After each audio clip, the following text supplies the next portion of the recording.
1620년 9월 16일 소위 메이플라워호에 102명의 영국 청교도들이 신앙의 자유를 찾아서 신대륙 미국으로 향합니다. 말로 다 할 수 없는 고난의 향해 끝에 11월 21일 신대륙 프리모스 보스턴 미국에 도착을 합니다.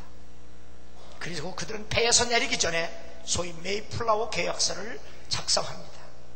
그 메이플라워 계약서에는 이런 고백과 그 결단이 있습니다. In the name of God, by the grace of God, for the glory of God, in the presence of God. 오직 주의 이름으로, 그리고 주님의 은혜로, 주님의 영광을 위해서, 그리고 주 앞에서. 이 102명 중에는 국회의원, 장군, 사업가, 의사, 교수들이 많았습니다.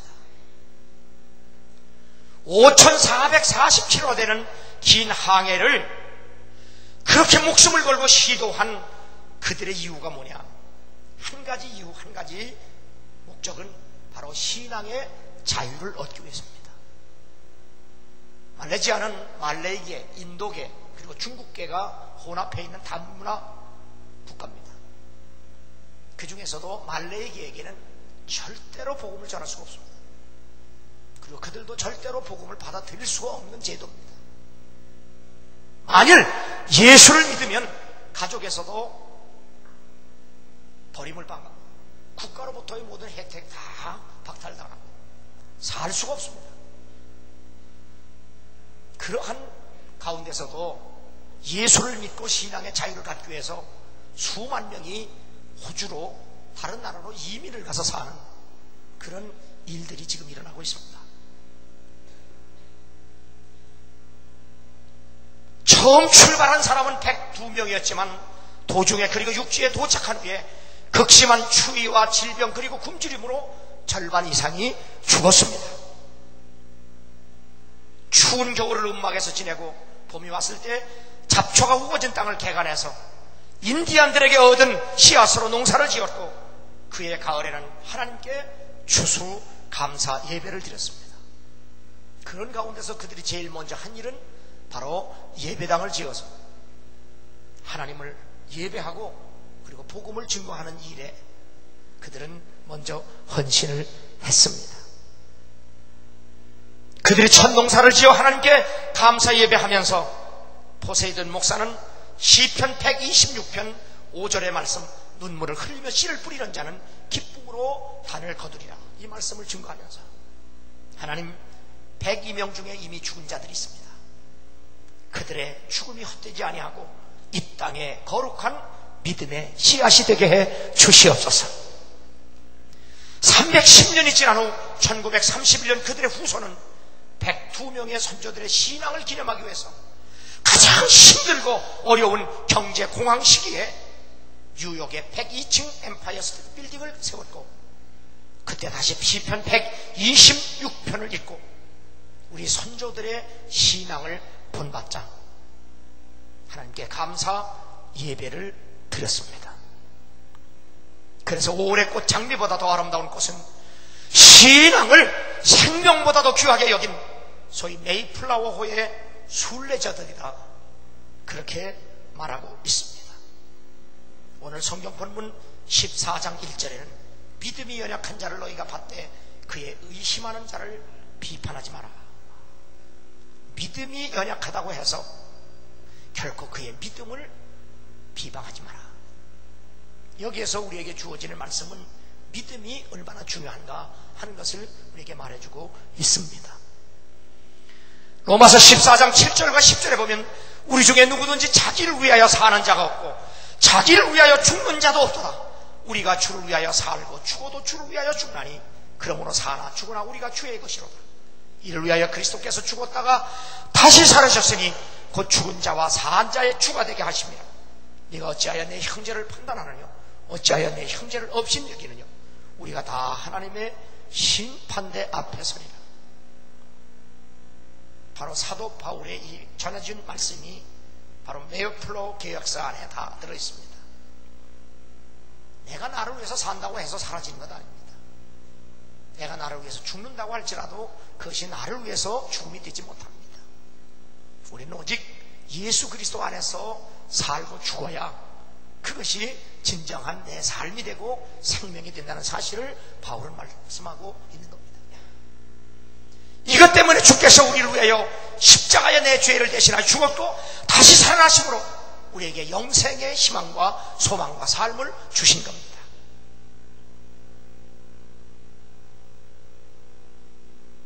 바로서 예수 그리스도께서 나를 위하여 십자가에 내 죄를 대신하여 죽었고 다시 살아나심으로 우리에게 부활의 소망, 영생을 주셨다고 하는 사실, 우리를 믿는 이 믿음, 예수 그리스도를 믿는 그 믿음이 얼마나 중요한가. 바로 로마서 14장은 그 믿음에 대해서 우리에게 강조하고 있습니다. 마태복음 8장 5절과 13절에 보면 백부장의 위대한 믿음이 기록되어 있습니다. 백부장은 로마의 군인입니다. 그의 하인 중 한 사람이 중풍병으로 고통을 당하고 있었습니다. 백부장은 바로 자기 부하 하인이 중풍병으로 누워있는 걸 보고 안타깝게 여겨서 주님 앞에 나가 고쳐달라고 기도합니다. 주님은 그의 기도를 들으시고 기꺼이 내 집에 가서 그를 고쳐주겠다고 말합니다. 그러나 백부장은 주님이 우리 집까지 오는 것을 감당할 수 없사오나 다만 말씀으로만 하셔도 주님은 내 하인을 고칠 수 있다고 하는 신앙 고백을 합니다. 하나님의 말씀, 그 말씀을 의심 없이 전적으로 신뢰하는 그 믿음, 이 믿음을 주님은 내가 온 이스라엘을 다녀도 이만한 믿음을 본 적이 없다고 말씀하실 만큼 주님은 그의 믿음을 기뻐하셨고 감동하셨습니다. 더 브리트베 헤셋, 하나님은 한 번 약속하면 절대로 그 약속을 어기는 법이 없다. 더 브리트베 헤셋입니다. 히브리 말입니다. 바로 이 백부장은 하나님의 말씀, 하나님의 약속, 하나님의 언약, 그 말씀을 의심 없이 믿었기 때문에 바로 주님은 그의 믿음을 위대하다 칭찬하시고 주님은 그의 믿음을 보시고 내 믿음대로 하라고 하셨습니다. 주의 약속을 믿는 여러분의 믿음, 주님 보실 때에 주님의 마음이 감동이 되고 여러분의 신실한 그 믿음을 통하여 주님으로부터 내 신실한 그 믿음대로 되라고 하는 주의 음성을 듣는 시간이 되기를 주님으로 축원합니다. 마태복음 15장 21절과 28절에는 가나안 여인의 믿음이 소개됩니다. 그녀의 딸은 귀신에게 시달리고 있었습니다. 그래서 주님에게 와서 주님, 내 딸아이가 귀신에게 시달리면서 그 귀신으로 하여금 불에도 던짐을 당하고 물에도 던짐을 당하는 고통스러운 나날을 보내는 그 딸을 주님 고쳐주시죠. 주님의 반응은 싸늘합니다. 그리고 모욕적이었습니다. 절망적이었습니다. 그러나 가나안 여인은 자신의 믿음을 포기하지 않습니다. 낙심하지도 않습니다. 흔들리지 않습니다. 급기야 싸늘한 주님의 마음을 감동시키고 주님으로부터 여자야 내 믿음이 크다, 내 소원대로 되라는 음성을 듣습니다. 이방 여인은 결코 율법에 의해서 이방 여인은 하나님 앞에 올 수도 없고 성전에 나올 수도 없습니다. 더더군다나 선지자 앞에도 올 수가 없었습니다. 그러나 이 이방 여인은 자신의 조건과 환경을 보지 않았습니다. 오직 믿음의 주요 온전케 하시는 이 주님의 처분만을 바라보고 의지하는 믿음을 가졌습니다. 주님의 인정을 받은 큰 믿음은 삶의 외적인 환경과 조건을 넘어서서 오직 그리스도만을 바라보고 의지하는 믿음입니다. 여러분의 삶의 환경, 신앙의 환경이 아무리 조건이 불리하고 어렵다고 할지라도 그 조건, 환경을 보지 말고 오직 우리의 믿음을 온전케 하시고 우리의 믿는 믿음의 주인 되시는 주님만 바라볼 수 있는 여러분 되기를 주 이름으로 축원합니다. 갈대의 순종처럼 바람 부는 대로 흔들리는 그런 믿음이 아니라 어떠한 경우라도 흔들리지 않는 믿음, 어떠한 경우라도 포기하지 않는 믿음, 심지어는 내가 믿는 예수께서 내게 절망적이고 그 고통스러운 말씀을 하심에도 불구하고 그의 변함없는 신뢰, 의지, 그 믿음, 주님도 꺾을 수 없는 그의 마음, 주님은 그 여인을 향하여 위대하다 그렇게 말씀하셨습니다. 오늘 이 말씀을 듣는 여러분 중에서도 믿음의 환경, 삶의 환경이 힘들고 어렵고 복잡하고 까다롭고 힘이 없다 할지라도 그 풍랑, 그 환경, 그 조건에 함몰되는 사람이 아니라 바로 우리의 믿음을 온전케 하시는 예수 그리스도, 그분만을 바라보고 승리해서 주님으로부터 아들아 딸아 내 믿음대로 되라고 하는 주의 놀라운 은혜와 축복이 여러분에게 임하기를 주 이름으로 축원합니다. 마태복음 14장 22절과 33절에 보면 풍랑 가운데서 자신들을 구원하러 오시는 주님을 유령으로 보고 있는 제자들의 적은 믿음이 소개되고 있습니다. 제자들이 배를 타고 갈릴 바다를 건너고 있을 때 갑자기 풍랑이 일어납니다. 그때 예수님은 산에서 기도하고 계셨습니다. 풍랑 가운데 위험을 당한 제자들을 구원하러 오시는 주님이 그 바다의 풍랑을 밟고 오십니다. 무리를 걸어 오셨습니다. 자신들을 구원하러 오시는 그 예수님을 제자들의 눈에는 바로 유령으로 보고 있다는 사실입니다. 우리도 때로는 내 삶이, 내 인생이, 내가 살아가는 일이 순조롭고 잘되고 평안해지고 그래서 내가 원하는 대로 잘 될 때도 있습니다. 그때는 주님이 주님으로 보이다가도 삶의 시련을 당하고 어려움을 당하고 고통을 당하고 실패하고 넘어지고 쓰러지고 망하면 행여나 주님이 주님으로 보이지 않고 주님이 유령으로 보일 수 있다는 사실을 제자를 통해서 우리에게 말씀하고 있습니다.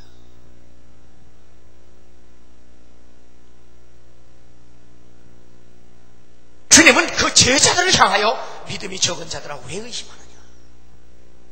예수님의 제자들이 예수님을 유령으로 보는 그러한 상황에서도 주님은 제자들에게 믿음이 없다고 말씀하지 않고 믿음이 적은 자들아, 우리 이 말씀에 주목을 해야 합니다. 바로 이 제자들의 믿음은 바로 가나안 여인의 믿음과 대조되는 믿음입니다. 가나안 여인은 외적인 조건과 환경의 지배를 받지 않는, 회의와 주저와 망설이는 약한 믿음이 아닌 그 어떠한 경우라도 넘어지지 않는 그런 믿음인데, 예수님의 12 제자들의 믿음은 환경과 조건의 지배를 받는 흔들리는 믿음입니다. 그래도 주님은 그들에게 믿음이 없다고 말씀하시지 않습니다. 믿음이 적은 자들아 왜 의심하느냐. 안심하고 내니 두려워 말라. 오늘도 함께 예배하며 함께 말씀을 들으며 이 중에는 위대한 믿음의 사람도 있고, 그리고 하나님 말씀을 전적으로 의지하는 그런 믿음, 그리고 환경과 지배를 극복하고 이겨내는 믿음, 또한 그러한 환경과 시련에 시달려서 약해진 믿음도 있을 줄 압니다. 그러나 결코 주님은 비난하지 않습니다.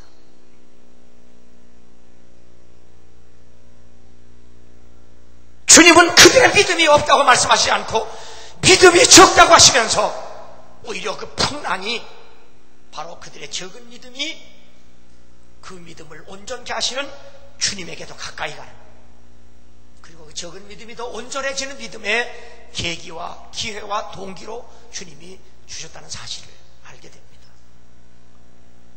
여러분도 지금 당하는 어려움, 시련, 고난, 이 모든 풍랑과 조건과 환경이 오히려 성숙한 믿음으로, 더 주님께 가까이 있는 믿음으로 더 성숙해지고 온전해질 수 있는 동기와 계기와 기회와 축복의 기회가 되기를 주 이름으로 축원합니다.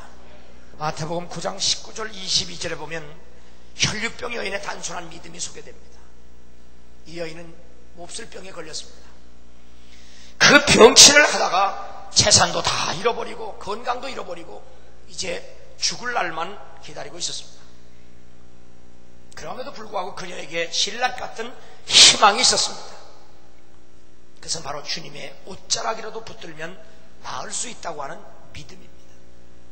성서적으로 신학적으로 보면 참 유치한 믿음입니다. 예수님 옷자락 잡으면 난다. 미신적인 행위요. 유치하고 그리고 참 성서적으로 신학적으로 부끄러운 믿음입니다. 그러나 주님은 그의 믿음을 책망하지 않습니다.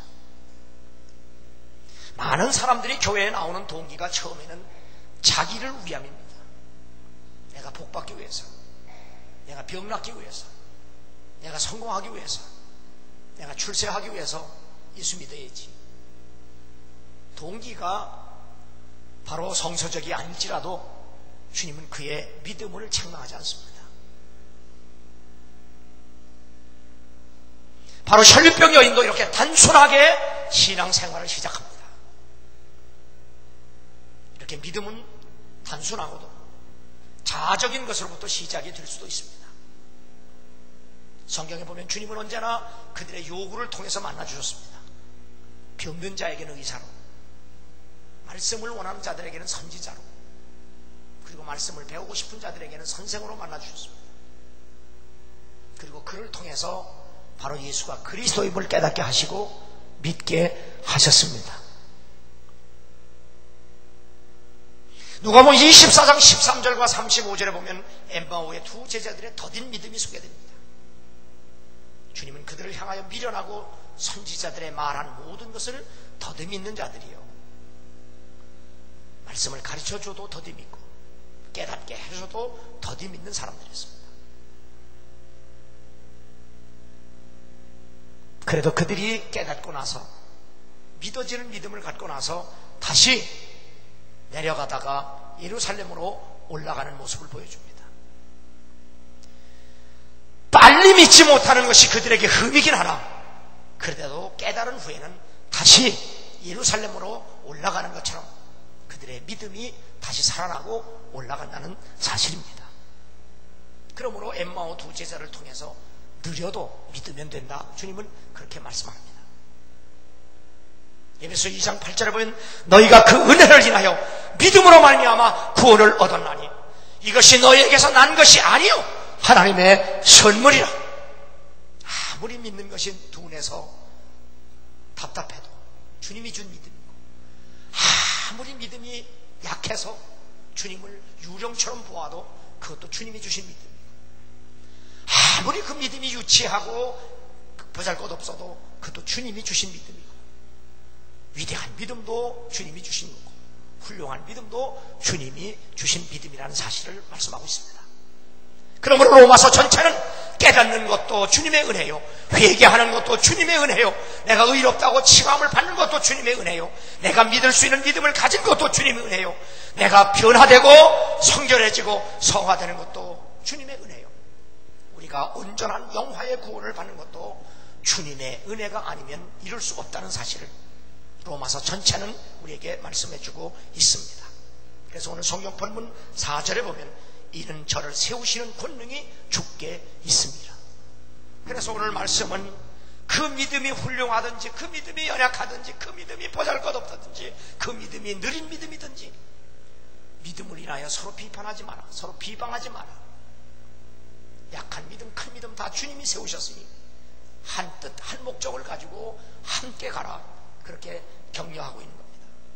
하나님의 나라는 먹는 것과 마시는 것이 아니요 오직 성령 안에서 의와 평강과 희락이라. 이래서 그리스도를 섬기는 자는 하나님께 기뻐하심을 받으며 사람에게도 칭찬을 받느니라.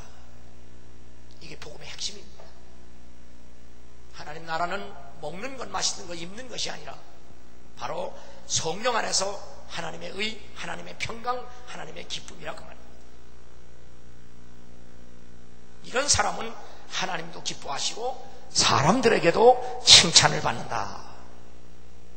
하나님에게도 기뻐하심을 받고 사람에게도 칭찬을 받는다. 전혜성 씨라고 하는 분이 섬기는 부모가 자녀를 큰 사람으로 키운다라는 책을 썼어요. 이 전혜성 씨는 미국의 예일 대학에 교수를 했습니다. 그런데 그 자녀들을 참 훌륭하게 키웠습니다. 큰딸은 하버드 대학을 졸업하고 MIT에서 이학 박사학위를 받고 중앙대 교수로 지금 재직 중에 있습니다. 큰아들 경주는 예일 의대를 졸업하고 매사추세츠 보건 후생장관을 지낸 후에 하버드 공공보건대학 부학장으로 재직하고 있습니다. 둘째 아들 동주는 하버드와 MIT 공대를 졸업해서 공동으로 의학 박사와 철학 박사 학위를 받습니다. 셋째 아들 홍주는 하버드 로스쿨에서 법학 박사를 받고 예일대 석좌 교수를 거쳐서 법대 학장이 되었고 클린턴 정부에서 인권 차관보를 지냈습니다. 둘째 딸 경은은 하버드에서 법학 박사를 받고 예일대 법대 석좌 임상 교수로 있습니다. 그리고 막내 아들 정주는 하버드 사회학과를 우등으로 졸업하고 뉴욕 비주얼 아트 대학에서 미술로 전공을 바꾸어서 그 분야 최고 학위인 MFA 학위를 받습니다.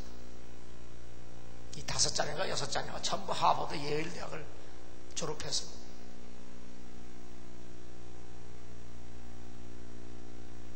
그런데 그분이 쓴 책에 이런 글이 나옵니다. 세계적인 인재는 영어나 외국 사정에 환하다고 되는 것이 아니다. 남의 것을 보기 전에 자신이 누구인지를 잘 볼 수 있어야 한다. 자신의 정체성이 확고해야 빠르게 변화하는 사회에서 리더가 되고 국제 무대에 나가서 살아남는다. 우리 막내 정주가 동아문화연구소가 주최한 모임에서 이런 질문을 받은 적이 있더라. 너는 50%가 한국인이며 50%가 미국인이냐? 혹은 40%가 한국인이며 60%가 미국인이냐? 교포니까 그런 질문 받은 거예요. 너 한국인이냐 미국인이냐? 몇 퍼센트가 한국인이고 몇 퍼센트가 미국인이냐?